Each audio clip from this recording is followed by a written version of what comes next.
everybody? This is Drew Richardson here with another ASR Miniature Art GT review. Want to just point out a couple things that may have changed here. I want to apologize kind of about the mess behind me. I've been renovating my office since I did my last video, and I'm unpacking storage containers and things like that, and then these bookshelves and whatnot. I'm also planning on having a nice image on the back of above these bookshelves for you guys to kind of have to look at while you're listening to me, so you don't have to just keep looking at my face. So I'm sure some of y'all will appreciate that.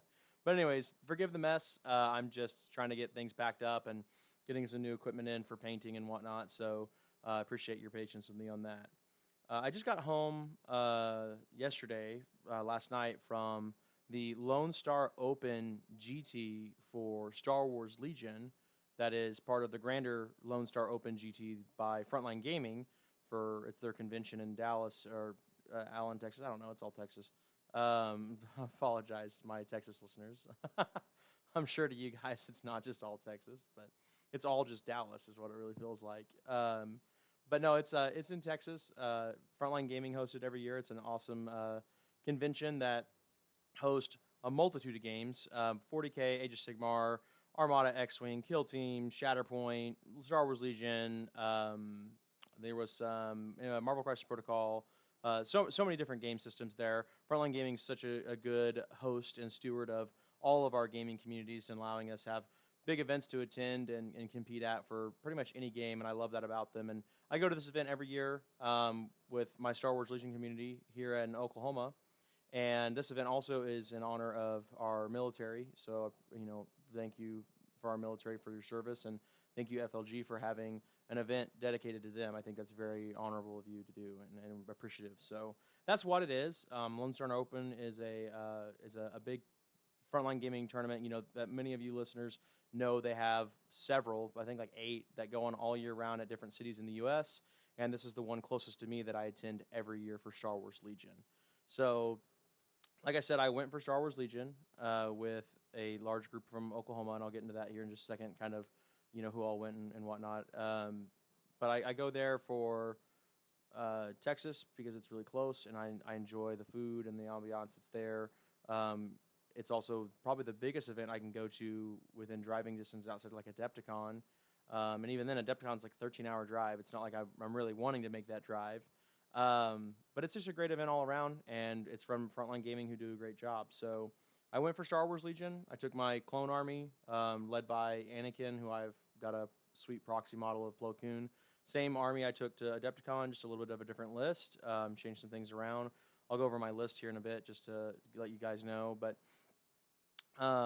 it won't really matter for much longer because as of the Friday before the event, or of the event, I should say, like a day before day one of the GT, Atomic Mass Games published that and released almost, or I'm pretty sure all the rules, core rules anyways, for the new edition of Star Wars Legion. Now, they're not calling it a new edition, and this episode's not to get into that, but I look at it as a new game. It's definitely a new edition.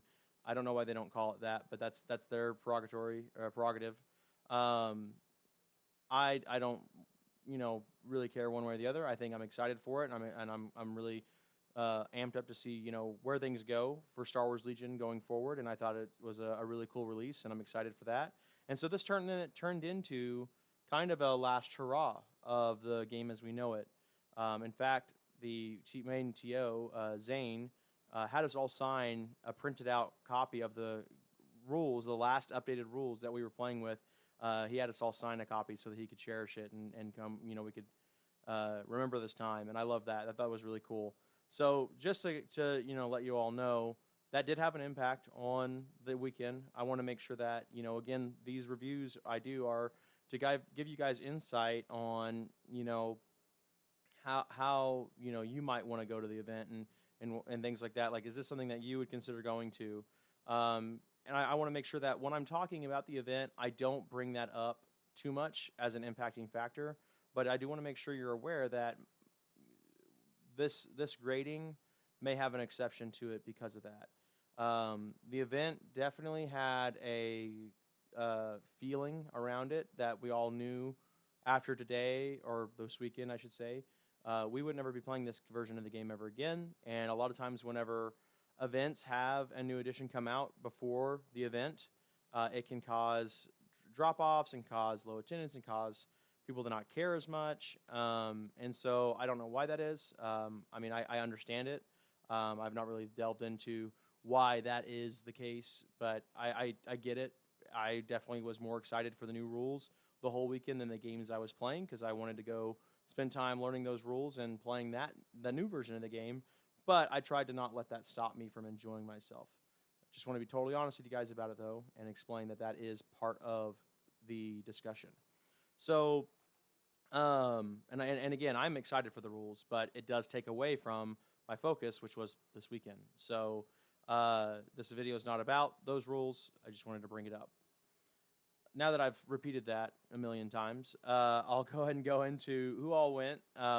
I went with our group, the Dust Bowl Bounty Hunters, here in Oklahoma, where it's pretty much everybody in all our core cities that run tournaments are part of the Dust Bowl Bounty Hunters. We had 13 people attend as part of the club, and then a 14th member play Shatterpoint, Preston. I'm not going to go into who all went. I'll have a picture up of everybody who all went as part of the crew. And I think it was 10 or 11 of us, maybe more, stayed in an Airbnb. And I'll get into it at the end, but spoiler that, something you need to consider when you're choosing to go to these events, who you're going with makes all the difference. So the people I went with made this event honestly 10 times more fun than I think it was than it should have been. Honestly, there are some negatives I'll go over. But they really brought my spirits back up and made me feel happy to be there. So overall, the event, was a good time, and I think they also played a big part of that. They counteracted some of the other takeaways, the things that were pulling away from the focus. But my list, just so you all know, I was running Anakin with offensive defensive stance, force push, saber throw, Clone Commander with improvised orders, 2 phase 1s with DC-15 and medics, 2 phase 2s with mortar, Delta Squad with just Katarn armor and their gun upgrade, nothing extra, Echo Strike Team with nothing on them, and then R2D2. So 9 acts. It was a lot of fun. It was a really cool looking list. I was proud of my work. A lot of it got a lot of attention at Adepticon. I got some awards at Adepticon. My Delta Squad is my most liked post on Instagram, and I didn't ever think it would be. So I'm really happy about that. I'm proud of the Army for sure.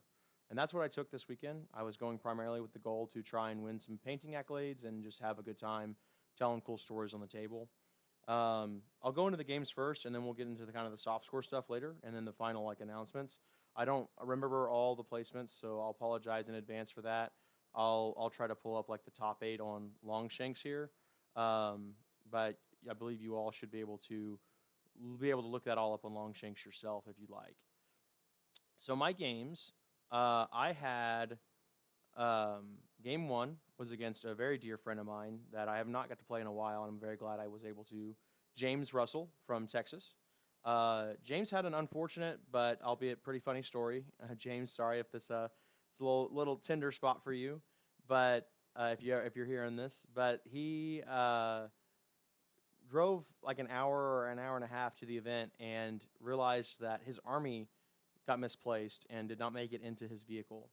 So he arrived at the event and had to borrow an army from Caesar, another awesome Texas individual who's running the Big D Showdown, by the way, for anybody who might be looking at that at the end of August. He had to borrow an army that he'd never played before, and it was Yoda, Chewbacca, Triple Bark, and he had to play that for the whole event. And while that in itself I don't think is a problem, James is a competitor, but it's kind of funny and he's good enough that, spoiler, he beat me. He's good enough to still have some fun and get some games in. But really the downer there, as a fellow painting competitor, James unfortunately then missed out on the painting competition because it's held during the first day during lunch. So unfortunately he was not able to participate in that.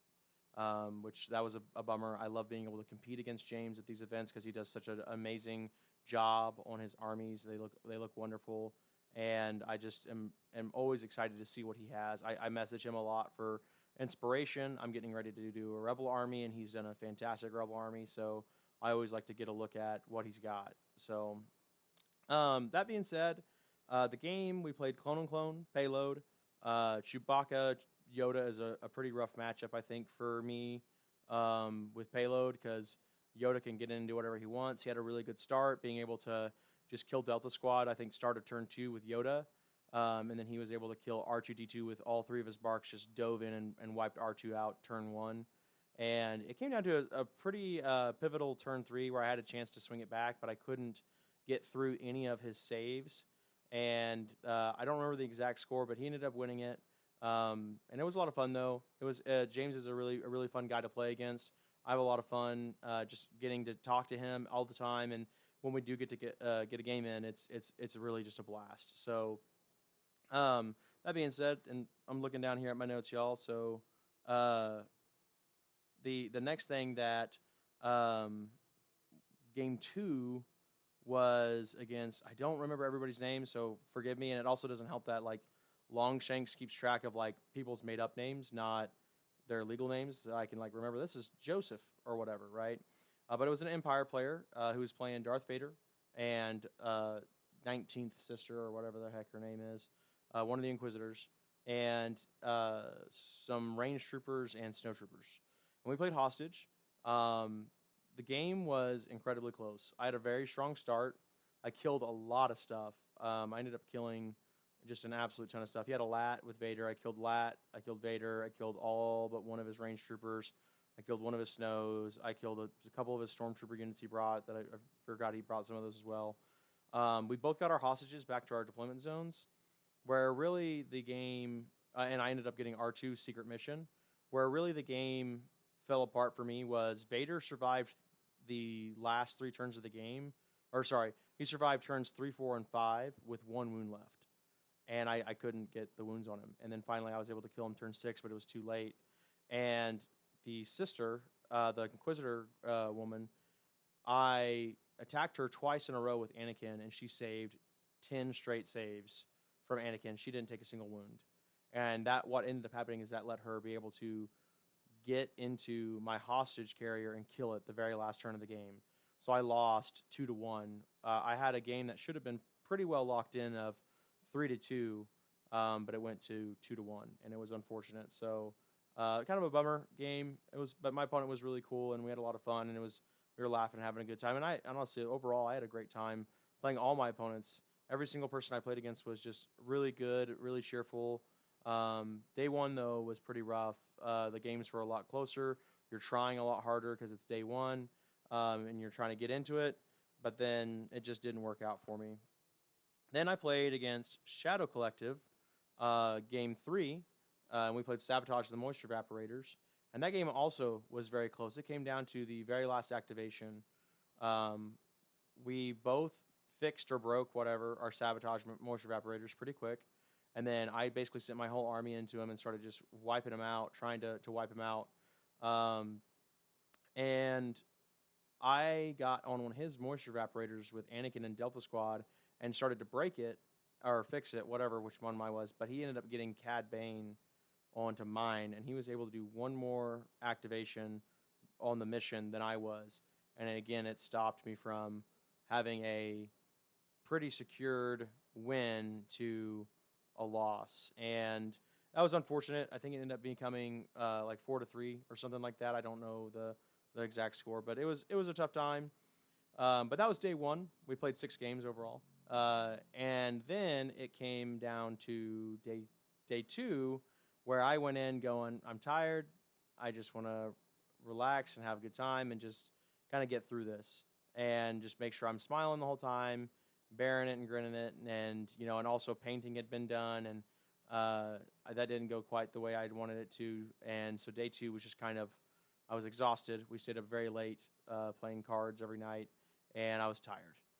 But they did have a really cool system called like a bounty system that they did, like Texas Hold'em or something like that, poker, where you could every game they had a bounty, and at the start of the tournament, you all got 6 cards, and as you played each game, whoever won the game or completed that round's bounty got to take a card from their opponent's hand and swap them, whichever happened first. So if you were going to lose the game, but you could get the bounty, you at least could get the cards. And then basically the way they gave out prize support was at the very end, the best hands in descending order got to pick for prize support. So you were incentivized to, if you were going to lose, at least try to, get a better hand. So your record would suck, but you could get better prize support.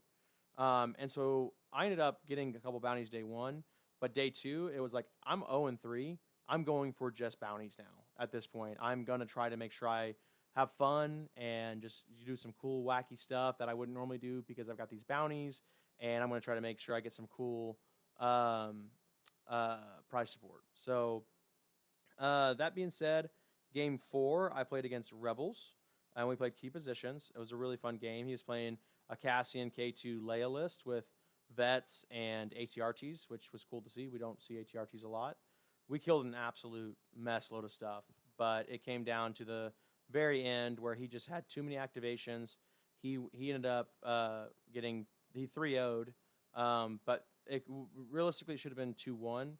But this is again where I was looking at the bounties. I was like, we're the last round, and I was like, I'm not going to be able to win this. But the bounty of that round was kill the enemy commander.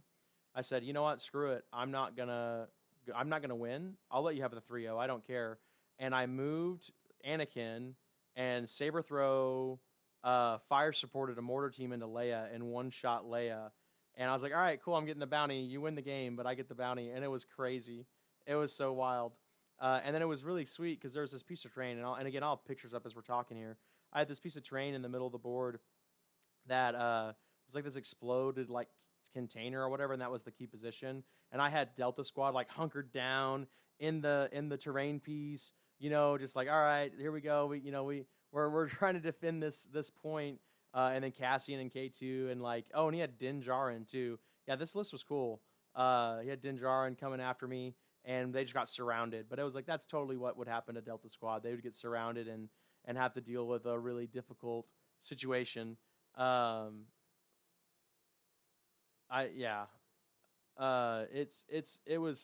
was cool. I thought a lot of good picture moments. ATRTs are awesome. Unfortunately, they look like they might get a little worse in the new edition, but we'll just have to see. But it was exciting. I had a lot of fun with that. Now that being said, the sting of losing again was painful. I was 0-4 now, and that was just kind of like, all right, well, we're 4 games in. Last year I went 0-6. It looks like we're gonna do the same thing. But the game 5, however, I played against Empire against a guy. I can't remember his name, but he's a military fellow, and his code name was Cavmaster because I believe he's in the cavalry, and he was just really fun. We played an ATST Veers double Death Trooper, Short Trooper, mixed with Stormtrooper list and some bikes, and we played Recover, and we put the Recover markers on different landmarks on the table, like this computer console or things like that. So it looked like we were actually going to secure these important locations on the battlefield. It wasn't just I'm going to put this token right over here because it's closest to my deployment zone. It was, well, what's a terrain piece that's near my deployment zone that I could go get, but it would look cool with Delta Squad being in the middle of it or whatever, right? And so in the middle of the board, thankfully there was a pile of crates and stuff, and the default token has to be in the middle. So I infiltrated Delta Squad in the middle of all these crates. It's like, we got to get the ammo supplies or whatever, get them back to base before the Empire does. And so we're just sitting there wrestling over these tokens, and Echo's hacking into a computer and running away. And R2's got there's a landing console, and I'm like, it was super cool. And I ended up winning the game, but I didn't really care. We just had a good time. And it was also pretty wild because the bounty that round was to kill an enemy, the first person to kill an enemy core unit, and he was targeting down a phase 1 squad, and they just would not die. He had bikes and ATST just 2 turns in a row, full shoot, full send into him. And I was doing the same thing. I had, a mortar DC-15 squad fire supporting into these shore troopers, and they would not die. And then finally I was able to get it. We both had one guy left, and it was like, all right, whoever gets the next activation is probably going to get the bounty. And I ended up getting it. And so then I ended up winning the game 3-1, and it was just a lot of fun. It was a really good game. We had a blast playing. He was a great opponent, and it tied for best game of the event, because the next game I played was also fantastic. So game 6, I played against Aiden, who is a newer player, actually from Mustang, Oklahoma, which is, I'm in Oklahoma, and so I was like, "Whoa, man, who are you? Like, how do we not know who you are?" And he's like, "I didn't know more people played this game," and so I got the opportunity to add him on Discord and get him into our Legion Discord and told him about the tournaments. And I was like, somebody's running a tournament every month at least, unless there's a big GT that we're all going to. And I was like, dude, there's 13 Oklahoma guys playing Star Wars Legion right now. And he's like, dude, this is awesome. And so I got to really invest into him a little bit, and he seemed to really enjoy, finally getting to see some more people that he might get to communicate with. I got him to talk to. He's going to Norman for college this coming year, and I got to I got the opportunity to share with him like contact information for people who also are near that area. Aaron, Colton, and Travis are in like Chickasha, and they can go up to HQ or Norman and whatnot. So it was awesome getting to share that with him. But he was playing clones, and he brought a Padme Yoda double commando. It was Delta and a regular commando list, and the game was interesting. We played payload, and it was kind of a slugfest for the first couple rounds, where like we both were able to move our payloads, but nobody was losing really any models. And then all of a sudden, it was just like boom, everything just unloaded, and I was able to just start pincering him. I had Delta come off on a side, and he didn't really seem to focus on him, so they were able to like kind of basically sneak up and ambush him. And then Anakin bodyguarded my whole like army, and then Anakin was able to dive in and kill some people. I ended up losing a ton of models that game, but I ended up winning it 4-2, 4-1, something like that. And it was cool because the payload markers we picked were spaceships. So it was like we're trying to get the payloads to spaceships. And to be fair, they were also the best places for us to go. So that was kind of nice that we could play an actual game and it still looked cool. And the reason a lot of stuff died was because I knew I was going to end up winning. But I was like, okay, well, I've already secured the win. R2 completed secret mission. My payload, like turn 5, touched the TIE fighter I was getting to, and I knew he wasn't going to get his. So I just started sending guys into him and like, all right, cool. We're going to just go fight and kill people, and so be it. And if I lose guys, it doesn't matter. And so it ended up with Delta and R2 were the only people who lived. Oh, and Echo's team. Because the bounty that round was pick an enemy unit after deployment to kill. And if you do, you get the bounty. And I picked Echo, or he picked Echo, and so Echo basically just bolted. They got like 3 shots in the whole game, and that was after I kind of was like hiding, peeked out. Okay, I'll make it to where you can't kill both members of the squad because one guy will be completely hidden. Pew pew, and then run. Come back out. Pew pew. Things like that. And so, and I picked a naked phase 2 squad he had, and that squad took shots from me every round and survived till turn 5. I had Anakin saber throw into him, and I still couldn't kill him. And it was like, oh my gosh. It took Delta Squad running up, and last guy in the squad got blasted away by Delta Squad. I shot them multiple times every round, and I could not get them.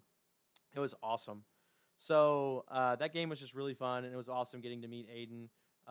And I ended up with 5 of a kind, which doesn't apparently exist, even though I don't play poker, so I don't know. You gave me 6 cards. I'm going to, try. And then 5 of a kind should exist when we have, 50 decks that we ripped up and brought, but whatever. It's neither here or there, I guess. But the 4 of a kind 9s I had ended up getting me some pretty cool. I got like a card game, a Star Wars card game, and then some cards or whatever. And so that was a really fun element. The bounty element was cool. I guess my only real complaints about the bounty element is that the fact that it is poker makes sense because it's Texas, and I guess there's Texas Hold'em, but not everybody knows how to play poker, and they didn't really clarify that 5 of a kind isn't a thing. And it's like, well, I don't know. You're making up you're making up a scoring system. I don't know what you're gonna allow. And then I kept hearing a lot of times from the TOs, it's on the Discord. I don't use Discord. I use Discord, but I'm not on the Legion Discord, and I'm not about to join a Discord for a tournament. You should be posting that stuff through email because you have all of our email addresses. That's just what I've seen a lot of other events.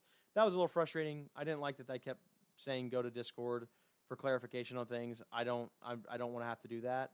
And then the Texas Hold'em thing didn't get really explained that well. I don't felt like, but either way, it was a really fun idea and it got implemented well. And I had fun trying for it. Some kind of a bounty system is good to have because then it gives you an incentive to do different gaming and playing and stuff.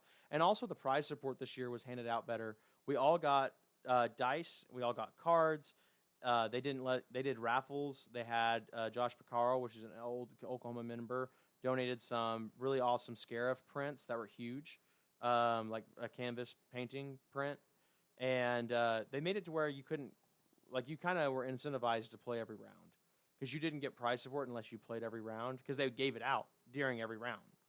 And so unless you had to buy, like, you weren't getting prize support if you dropped or didn't play or whatever. And so I loved that. I thought that was a really good idea.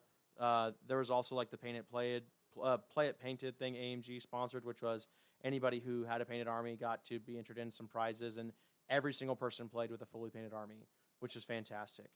So some other prize supports that were given out was they had let's see, let me make sure I'm going through my list here, y'all. Yeah, the other prize support that was given out was I'll go in the painting thing too. They did painting day one, but I kind of have that as its own talking point here. The other prize support they gave out though was they had these really cool figurines that they handed out for secret awards that nobody knew about. Kind of like if you were like this or whatever the whole time, we gave you this award. I don't remember what everything was for. But they gave out a whole Bad Batch squad, and like one of them, whoever was the youngest player there, was the Omega, and then like the person who I think played the most, like, I don't remember, I can't remember what Hunter was, but the person who brought the most upgrades, which was Travis, a local guy Travis, who had 25 upgrades in his list, got Teak, which we had shirts. Some of us had shirts that were them saying it like Omega does. And I gave one to the TOs. Me and my buddy Mitchum wore them. And then we gave him one to one of the TOs, the head TO, Zane. We were just laughing about that the whole time. But three of the Bad Batch members were Oklahoma guys. It was Jerry, Travis, and Colton, which was awesome. And Oklahoma did pretty well overall. If you don't count like friendly fire and all that stuff, we had the best win percentage at 56. And then the next one group up was Texas with 55. The DFW guys, which that's a cool little rivalry that we've gotten to cater to. And two people in the top 8 were from Oklahoma. It was Colton and Randy playing Rebels and Shadow Collective.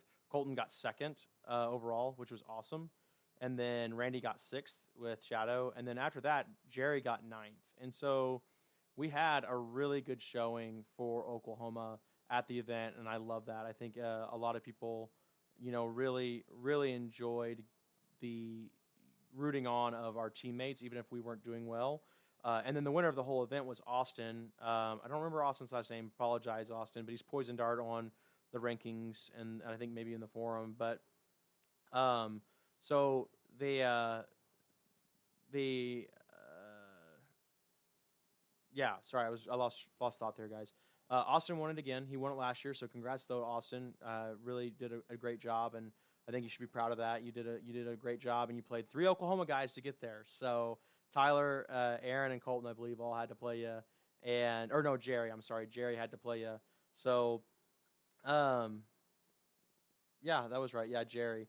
But congrats again, and that was a fantastic time.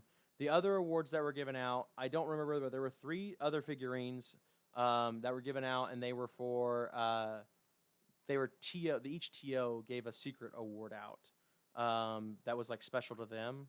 And Zane actually gave me this Coruscant Guard figurine, this trooper, this clone trooper, because I looked at it as almost like a sportsmanship award, but he said I was a trooper the whole event, and it was because, I slugged it out. I was having a really rough time. I did not do very well, but I came to every game just ready to go, smile on my face, and I was just trying to make sure that whoever I was playing against had a good time. And I appreciate that was recognized because it's not something that I think I'm always the best at, but I try really hard to keep a positive mindset and have fun and play with people, even if I'm getting my crap kicked in and not having fun myself. I don't want my attitude and my experience to impact somebody else's. That's what this video's for, is so I can tell you guys about it here and impact you. No, I'm just kidding. But no, and I was really happy that was recognized because I was just trying to have fun the whole time and I was slugging through it. He probably could see that I was having a hard time, but I got told 3 times that I was the best game they had of the event, and I was really happy with that. And then to get a cool award to boot, even if it's not anything official, it's official to me. And Zane's a really good guy, and I was really happy to win that. So thank you so much for that, and I'm honored to receive the Trooper Award. Overall, I mean, I had a good time. The opponents were all fun. The TOs are amazing. Zane, Ethan, and Patrick. Ethan pretty much only gets to attend. He has a very busy work life. He gets to attend LSO and then a couple of our Texas events. But it's always a pleasure getting to see him. He's an awesome guy, and he also reaches out a lot to see how I am and like invite me to events, and I really appreciate that. And then Zane is just a wonderful ball of energy. Him and I riff off each other a lot because we have a lot of energy and goof around and stuff. And so he's a sweetheart, and I love seeing him as well. And I get to see him at Adepticon and at like LSO and things like that.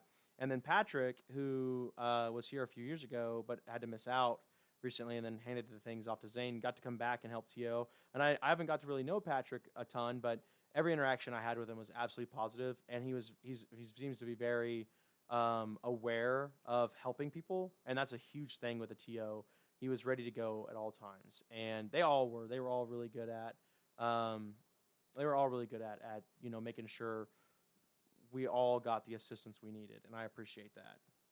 So before I wrap up some of the other final thoughts, things I have left to talk about is I kind of want to talk about where things are headed, of course, and give FLG some props and talk about who I went with and things like that, and the community that I have. I want to bring up the painting competition. So the painting competition this year is sponsored by TurboDork, as it has been, I think, a few times now. And I don't know exactly who judged the event, but I was under the impression that TurboDork did, but then I also saw that the TOs were judging as well, and I don't know the details. But I can say that overall I was fairly disappointed with it this year. I want to make sure I point out that this is not an issue with me losing. I go out of my way to not hype myself up about winning things because I know how subjective paint can be and how painting can, you'll think you're the best person in the room and you still won't win it, and it's disappointing, especially if you hyped yourself up. But this year, the competition actually seemed fairly slim, and I mean that from like a technical application point. There's a lot of really cool armies and some fun armies, and I'll have them up here on the screen.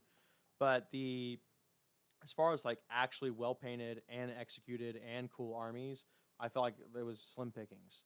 I had an army that was vetted out by Adepticon as a well painted army, and I didn't say this because I try not to again be cocky or hype myself up, but I had multiple people in my circles being like, "Yeah, you're gonna win it, man!" Like James and Travis, and and looking at the competition, I did not think that any other army there was painted better than mine, and I ended up getting second. I lost to an Empire army that really the big standout of it was they had 3D printed snowtroopers to be the bike riders, or they were sculpted or whatever, I don't know. But as far as like the painting quality, the army was not quite what I would consider a winning army. It was, when I had ranked them in my head, it was mine, then Travis Posey's Rebel Army, and then this army was third, and multiple other people had concurred with that. And so to not get first was disappointing, but then to also lose to an army that I did not think was quite that good makes me question kind of the credibility behind the awards that I've already gotten, and then also like what goes into the judging. None of it was explained. None of it was explained. Nobody really talked about who judged, why they gave what they gave out. I was very, very concerned about TurboDork being involved in this because when a company has its branding involved, it kind of turns into the company wants things painted this way that they like. And I don't use metallic paints or turbo dork paint or whatever. And so, and also, I don't trust not Star Wars people to judge Star Wars paint jobs because there's things that might not look right or stand out or not align with the army, but per the canon, per the lore, they look as they should. And then also for judges, it's, even if they know Star Wars stuff, do they also then know paint stuff? And so overall, like if James had been able to enter and I had lost to James, I expect that every year. David, who entered in single mini and unit, and won categories, if he would have entered an army, I would have expected to lose to him. And I would have been okay with it. But this was just very out of the norm, and it felt very wrong and off, and it was just disappointing to say the least. Now, that being said, I don't want to linger on that because regardless of that, the event was good. I had a lot of fun, and the tournament organizers are fantastic. They are there to run a Star Wars Legion tournament, not a painting competition. But I would like some explanation, if possible, or for next year there to be better judges. And if I'm wrong on that, I'm glad to be wrong. But as of right now, again, paint is subjective, but I don't agree with kind of how things shook out. And that's not an insult, I hope, to anybody, but that's just where I'm standing on it. Now, that being said, this is a problem, they did not give out an actual paint prize. Again, they gave out product. There was no trophy. I do not understand why that's so hard to do. Out of all the millions of people that have 3D printers in this world, they could not 3D print something in Primate Gold or whatever, right? And that blows my mind away, that there was yet again not a trophy for LSO's paint judging. They gave out a bunch of Turbo Dork paint and like wet palettes, like Turbo Dork, wet palettes that like pop out bubbles so you can, the paint won't dry or whatever. And I'm like, okay, what if I don't use Turbo Dork paint? Oh, that's part of the problem to begin with, and so it just doesn't look good. And I won some. I got second in Army, and I won some, and I immediately gave them to somebody else because I just don't care. I've never used their product. And that's not even to say it's a bad product, but I have what I like to use. I'm not about to try another paint. That's kind of, it's kind of lame. I would rather have you given me a trophy and some product. So I feel like that's something that needs to be corrected. I think I brought that up last year, and I'll bring it up every year until it happens, to be honest with you. So anyways, enough of that negativity. Let's talk about the last couple things here, and that is I want to give a big shout out to Frontline Gaming again for just running an absolutely fantastic event that I would give it an overall grade A. I actually should start implementing a grading system for these videos, but despite my negative impacts with or the things that were negatively impacting to me, like the paint, the games were fun. I had at least half my games were really, really enjoyable, and the other ones were still fun, but they had some irks to them. It seemed like everybody, the overall room felt much more comfortable and relaxed this year, even with the release of the new edition. All that did was create talking points, and sure, there was some barking about it, but I don't think anybody was just really like, well, I don't care anymore. This game's stupid, and so that's good. And then the last thing is I get to spend time with some of the closest people in my life, some of the people that I love the most, and I cherish that a lot, and that made anything that was bad so much better. So I just want to reiterate again that if you're going to events like these, you need to take people with you that you're going to love being with, because then whatever happens, you're going to have a good time. The floor is raised. Your minimum fun is raised. So think about that. Big shout out again to Zane, Ethan, and Patrick for running the event, Frontline Gaming for hosting an amazing convention, my lovely, awesome community that we do wonderful events at Edmund Unplugged and Game HQ and Gilded Graylin and all the TOs we have and the community we have. A lot of people are envious of what we've got. People asked me about it this weekend about how our community is doing so well. We need to continue to be good stewards of this game and our community and grow and be proud of what we are. So that's all I've got to say. Lone Star Open was fantastic. Frontline Gaming, keep it up. I'll be back. Have a good one, everybody.